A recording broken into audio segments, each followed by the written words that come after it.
Uova e mascarpone nel mitico tiramisù, cereali e glutine nella pizza e chi più ne ha più ne metta. Sono ricettacoli di allergeni, piatti di locali e ristoranti, ma per una buona parte della popolazione la loro presenza è innocua.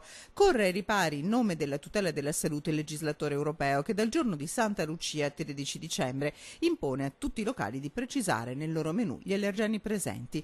Nel resto d'Europa la norma è stata applicata ma a voce. In Italia si è voluto strafare e il governo obbliga i ristoranti a farlo per iscritto, trasformando il menù in una sorta di bugiardino da farmaco e i camerieri in un operatore sanitario. Arrabbiati e delusi i ristoratori di Confcommercio Veneto che lanciano un appello al ministro della Salute Beatrice Lorenzin perché il governo faccia chiarezza al più presto e sia dalla parte degli operatori.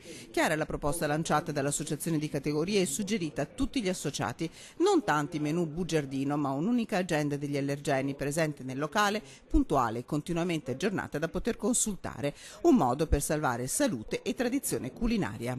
Noi crediamo che questa soluzione libera, scelta, sia quella che riesce a mantenere le tradizioni della nostra cucina, a differenza di quella scritta che si presta anche per alcune attività, ma sono quelle più organizzate, quelle più standardizzate. Un'agenda multilingue, precisano da Confcommercio. Del resto il Veneto è la regione turistica più importante d'Italia e la cucina farà parte del leone. Sono convinti che la scelta sia giusta, ma dal giorno di Santa Lucia le multe per i ristoratori sono in agguato. Per questo l'intervento del governo è urgente. Noi cerchiamo di portare del buon senso all'interno delle nostre imprese, creando meno burocrazia possibile, creando meno possibilità di conflitto e soprattutto di sconforto, visto che da molto tempo chiediamo che vengano tolte delle incombenze e invece continuano ad aumentare.